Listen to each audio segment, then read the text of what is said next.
Hey everyone, Karl Bainbridge here. Welcome back to INC Live for another post-fight recap. Now, there was a lot of grumblings around this card going into it. Would it surpass expectations or would it vindicate the critics? It's UFC Fight Night Rozenstruik versus Sakai. Let's get to the fights. And we start with the main event where Jairzinho Rozenstruik returned to his winning ways with a first round knockout of Augusto Sakai, the second performance bonus of his career, and the 8th first round knockout. Now, if you go back to February, I was one of the many people who criticised Rozenstruik versus Cyril Gane. Now, I give Cyril a lot of credit for a technical performance, but it wasn't a barn burner. And part of that for me was Jair being so nervous to throw and allowing Gane to dictate the pace. It turned into a 5-round point fight, which I think a lot of people had a lot of expectations for that match, and frankly, it didn't deliver. A lot of this fight for him should have been about trying to prove those people wrong, and in my opinion, Rozenstruik did just that. Now, it's hard to gauge major improvements in a 5-minute fight, but he seemed more willing to control the centre of the cage, dictate the pace, and leave a guy like Sakai, who finds a lot of his success with volume, on the back foot. Now, I personally picked Jair to win this fight, and if you go onto the INC opinion poll, they had him at around 82%. But I expected it to be sort of like a slow chipping away at Sakai before getting him to finish sort of like the 4th or the 5th round. This for me felt like a statement performance. Jair obviously saw the criticism he received for the Gane fight and wanted to prove a point. And around sort of 2 minutes in, I think he realised Sakai didn't have much for him and he started chasing the knockout. 4:59, the job's done, and all the ill will from earlier on in the year is gone. What it has done though is placed Jair in a very tricky position in my opinion. Now at the moment he's number 6 in the rankings, he'll probably retain his place the next time they update. But I worry about how he'd do against the guys ranked above him. Like Francis and Gane ended badly in their own respective ways, and I don't think he has the takedown defense to handle someone like Curtis Blades. I actually think him versus Stipe would be interesting, but for me, at this moment, it looks like Stipe is going to try holding out for a trilogy fight with Francis. And the other option is pitting him against guys coming up in the rankings. And based on what we've seen, I think he turned most of them over. For all the positives about his win, it sort of kind of made him a gatekeeper. Dangerous as they come, but he's still got enough holes in his game that a talented prospect can overcome him. I have to admit, I was a little bit disappointed with Sakai. Now, I have to admit, I felt his place in the rankings was a little artificial, bearing in mind the people he'd fought and how he'd won. But I did expect much better. Sakai for me finds a lot of success as a volume striker. It very nearly won him the Overeem fight with the pressure style, and I'm not sure if it was the work Jair did or Sakai being concerned about his conditioning, because he did gas badly against Overeem.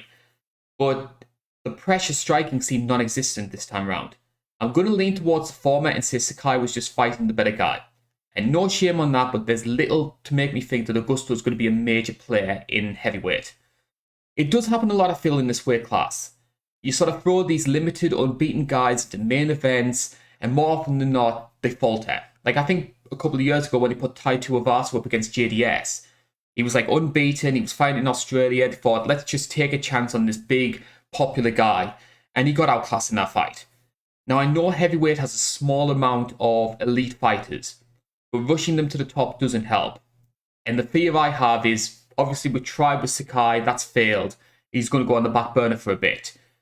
Is the same thing going to happen to Chris Daukaus or Tom Aspinall?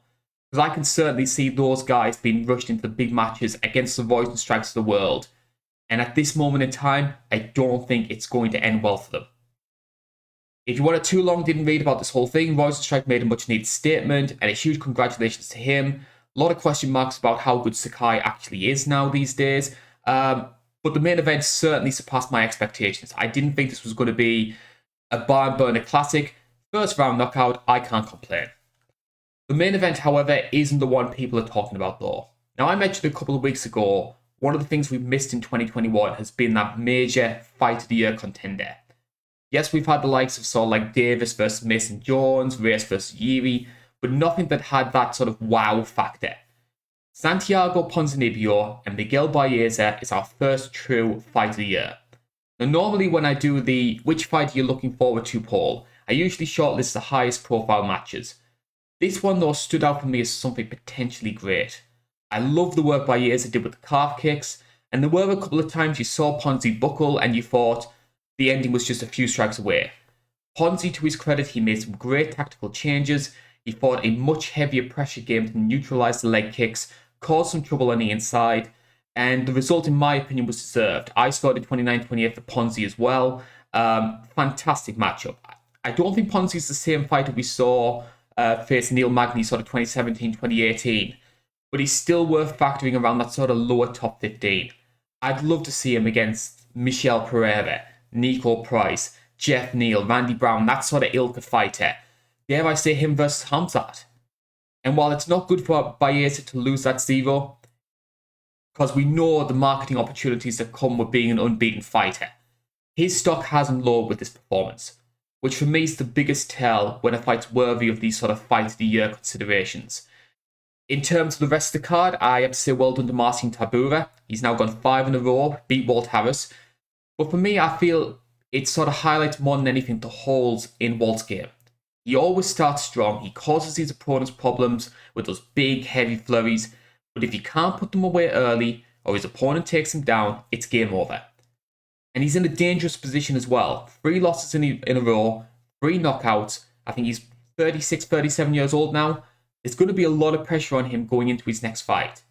And considering what he's been through, I'd hate to think the UFC would cut him, but we've seen the company be heartless before. I felt the women had a good night as well. Manon Fiorot has a lot of potential. Like, I'm not going to jump on the hype train considering her opponent was undersized. She took the fight on like 3-4 days notice. But I've seen enough that I want to test her against fringe top 15 fighters. Molly McCann, Marina Moroz, people like that. Montana De La Rosa. She's going to get a call out as well. I think De La Rosa potentially versus Fiorot. Again, makes a lot of sense. Striker versus grappler. I bring up De La Rosa as well because if you compare Montana when she fought in The Ultimate Fighter to the girl who beat Ariane Lipski to a pulp on Saturday, there is a massive difference in quality. She has made substantial improvements. I don't see her being a champion or anything like that, but she comes across very well, a dominant win, a fun under-the-radar fighter. I actually think she has as many stoppage wins, admittedly against lower-level competition, as many stoppage wins in the women's flyweight division as Shevchenko. So even though a lot of people like to make these arguments of, oh, why do you always put the women on the main card? When it's a fighter like De La Rosa, who is always as game as they come, it's somewhat warranted. Under the radar for me is a great description for this card. We didn't have many name value fights, but the majority of the matchups delivered. Low points were Delite versus Staropoli. Where the hell they got that Tanabosa Ilia Latifi decision from, I do not know.